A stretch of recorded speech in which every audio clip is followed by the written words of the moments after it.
Morning students, welcome first in class 7th. I hope all are well. Students, as you know, I was explaining you the chapter first of geography, our environment. So as I told you in the beginning that whatever surrounding we have, that is known as the environment. उसको अपन environment कहते हैं. Students, what is environment that I already explain you, वो मैंने आपको explain कर दिया था. लेकिन today we will start further, हम आगे बढ़ेंगे तो I will explain you today the realm of the environment. Environment में क्या क्या होता है, क्या क्या आता है, उसके बारे में I will explain you today. So first realm is lithosphere. There are 4 realms: lithosphere, hydrosphere, atmosphere, biosphere. सबसे पहले अपन पढ़ेंगे lithosphere. What is the lithosphere that I will explain you. Students, lithosphere is the solid crust और the hard top layer on the earth. धरती के सबसे ऊपर का जो भाग होता है इसको अपन लिथोस्फेयर कहते हैं. This part of the earth is made up of rocks. ये जो एंड मिनरल्स, ये जो भाग है धरती का ऊपरी सतह जिसको बोलते हैं अपन lithosphere, this is made up of rocks and minerals. ये चट्टान और मिनरल से बना हुआ होता है. Now you see the students, इसके ऊपर जो एक थिन लेयर होती है जिसको अपन सॉइल कहते हैं.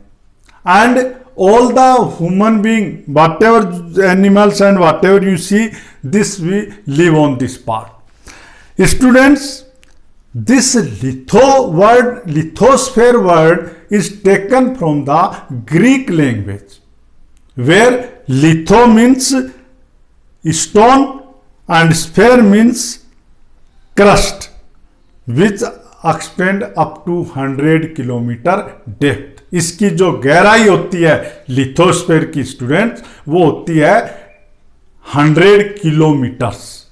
Okay, so this part of the earth is made up of what? किससे बना है? रॉक्स एंड मिनरल्स से. नाउ यू सी दैट ये इरेगुलर है. इसके ऊपर आपको माउंटेन्स भी मिलेंगे, ओशियंस भी मिलेंगे, देन प्लेट्यूज भी मिलेंगे. ये सारी चीजें लिथोस्फेयर के अंदर आपको मिलेंगी. Various land forms and all. Now you see that lithosphere is the domain that provide us forest, grassland for grazing, land for agriculture and human settlements. It is also source of the mineral wealth. क्या क्या चीजें हैं? जैसा मैंने आपको बताया, lithosphere के अंदर अपन को ग्रासलैंड भी मिलेगी, फॉरेस्ट भी मिलेंगे, मिनरल्स भी मिलेंगे, प्लेट्यूज भी मिलेंगे, और यहाँ पे ह्यूमन बीइंग का सेटल मीन्स जो जीव जंतु हैं वो भी मिलेंगे. तो इसको अपन लिथोस्फेयर बोलते हैं. ये कितने गहरी होती है? 100 किलोमीटर्स की डेप्थ इसकी होती है. स्टूडेंट्स, यू सी दैट ये इसका अर्थ का जो इसका जोन होता है, sustaining zone, sial layer and is composed of rocks rich in silica and aluminium. ये इसके कंटेंट हैं that you can see in your book. Now the students, we will see the next means next realm of the this what you call environment. So first realm was lithosphere. Second realm we will read about the hydrosphere. In first Sial and Sima I will explain you once again. You see that Sial and Sima which form crust of the earth. जो ऊपर का भाग, जो धरती का ऊपर का भाग होता है उसको क्रस्ट पार्ट बोलते हैं. ये किससे बना हुआ होता है? सियाल और सीमा से. This interior of the earth, और ये जितनी भी रॉक फॉर्मेशन है ये किस कारण से होती है लिथोस्फीयर में? ये रॉक जो चट्टानें बनती हैं, ये किसकी वजह से बनती हैं? ये इसकी वजह से बनती हैं कि अंदर धरती के कई एक्टिविटीज होती रहती हैं, कई एक्टिविटीज ऊपर की होती थी, मतलब इंटीरियर एंड एक्सटर्नल दोनों की वजह से जो भी एक्टिविटी होती है धरती के ऊपर या अंदर के भाग में, तो ये रॉक्स बनती हैं। ओके, इससे ही लिथोस्फीयर बनता है, जिसको अपन क्रस्ट पार्ट भी बोलते हैं। Students, you see that this was the first realm of the this environment. Second realm is hydrosphere. ये जो वाटर बॉडीज होती हैं उनको अपन हाइड्रोस्फीयर बोलते हैं। देखो स्टूडेंट्स, विदाउट हाइड्रोस्फीयर, और in other words we can say without the availability of water the life is not possible on the earth.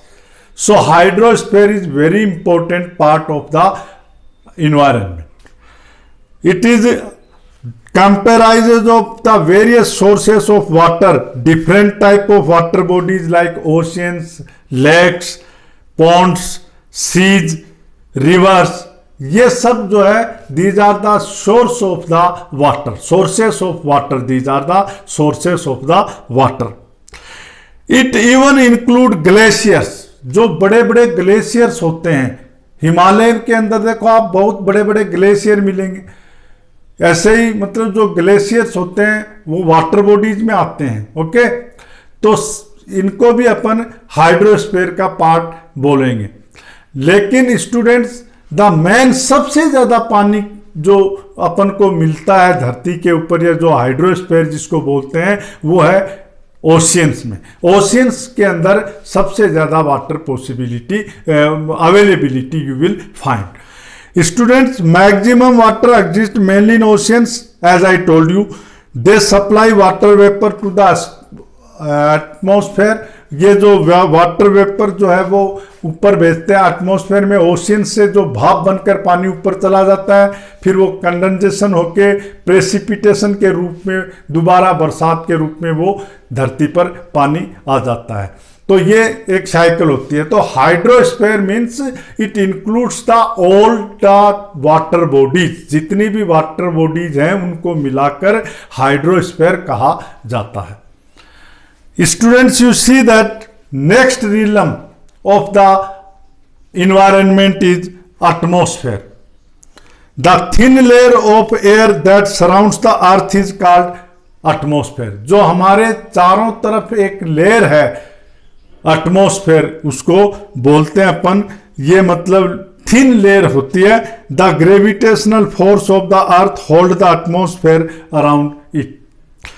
It protects the earth from harmful rays, scorching heat of the sun.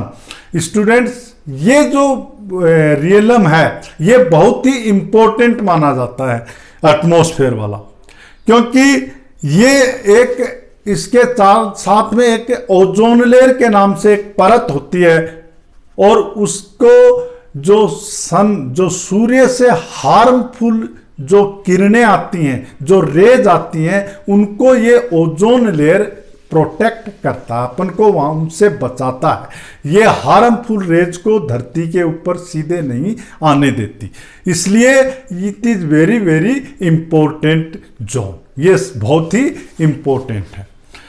Students, you see that next is biosphere.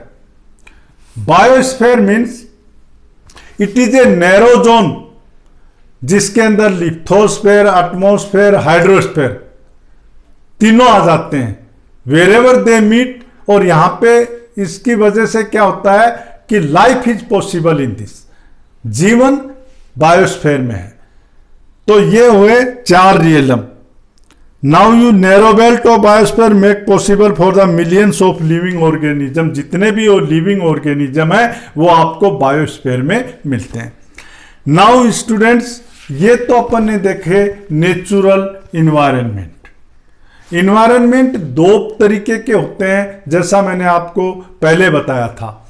एक तो होता है natural environment और एक होता है human made environment. So natural environment तो अपन ने डिस्कस कर लिया। Now what about the human environment? That we will see.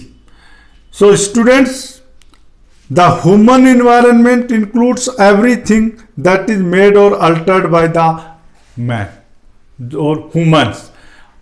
Human के द्वारा बनाई गई जितने भी चीजें हैं इनको अपन ह्यूमन इन्वायरमेंट कहते हैं। अब कौन कौन सी चीजें हैं that we will see here. Students, जैसे रोड हैं ये ह्यूमन के द्वारा बनाई गई है, बिल्डिंग्स हैं ये आदमी के द्वारा बनाई गई हैं, इनको अपन ह्यूमन मेड इन्वायरमेंट या ह्यूमन इन्वायरमेंट के नाम से जानते हैं। नाउ यू सी दैट ये जो ह्यूमन इन्वायरमेंट है ये जो नेचुरल इन्वायरमेंट है उसको मॉडिफाई भी करता है, मतलब कुछ नया बनाता है। जो नेचर के द्वारा अपन को दिया गया है इन्वायरमेंट उसमें कुछ नया ऐड करके नया एक इन्वायरमेंट या नई चीज लोग बनाते हैं तो उसको भी अपन ह्यूमन मेड में लेते हैं, इन्वायरमेंट में लेते हैं। Long ago human beings were just like other animals as they were entirely dependent on their environment. पहले क्या था, आदमी के द्वारा बनाया गया कोई इन्वायरमेंट इतना नहीं था जितना जो लोग जीव जंतु थे उनका खुद का ही एक अलग तरीके से रहन सहन होता था, वो उनका कोई इन्वायरमेंट बनाने में योगदान नहीं होता था। देवर हंटर्स एंड गैदरर्स, वो खाली शिकार करते थे और खाने की तलाश में इधर से उधर घूमते रहते थे, वो कोई आविष्कार नहीं कर पाए। Soon they adapted themselves to their natural surrounding and led settled life, fulfilling their requirement from the physical environment around there. धीरे धीरे क्या हुआ, इन्होंने अपना नेचुरल इन्वायरमेंट के साथ साथ अपने को एडजस्ट करते हुए और सेटल्ड लाइफ जीना शुरू कर दिया। They began agriculture activities, domesticating animals. इन्होंने एग्रीकल्चरल एक्टिविटीज शुरू कर दी और जीव जंतुओं को पालने का काम शुरू कर दिया। With time our needs grew and become more varied, human learn new ways use of change environment. धीरे धीरे क्या हुआ, हमारी आवश्यकताएं बढ़ती गई। जब आवश्यकताएं बढ़ती गई तो आविष्कार अपने आप हुआ। When ever there is know that invention जो होता है वो तभी होता है when means it is needed, जब उसकी जरूरत होती है। किसी भी आवश्यकता ही आविष्कार की जननी है।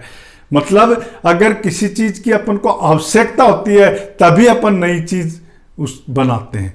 तो आवश्यकता आविष्कार की जननी है। इस हिसाब से अपन देखें तो ये जो नया नया इन्वायरमेंट जो बना ह्यूमन के द्वारा, मैन के द्वारा, ये इसलिए शुरू हुआ कि जैसे जैसे लोग मतलब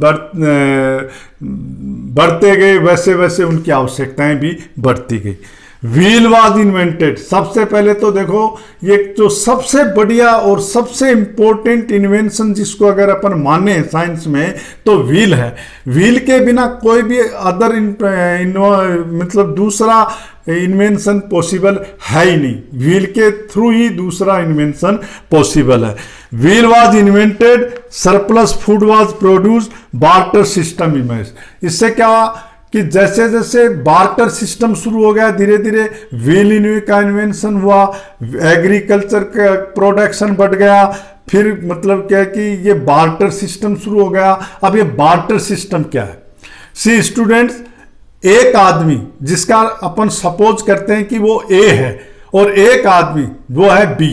अगर ए के पास में व्हीट है और बी के पास में राइस है, ए को व्हीट चाहिए और बी को राइस ए को राइस चाहिए और बी को व्हीट चाहिए, तो ए उसको व्हीट दे देगा। उसके बदले में कोई कैश ट्रांजैक्शन नहीं होता, कोई मनी का ट्रांजैक्शन नहीं होता है। खाली किसका ट्रांजैक्शन होता है? वस्तु का, थिंग्स टू थिंग्स का जो आपस में लेन देन होता है उसी को अपन बार्टर सिस्टम कहते हैं। ये बार्टर सिस्टम की शुरुआत हो गई थी।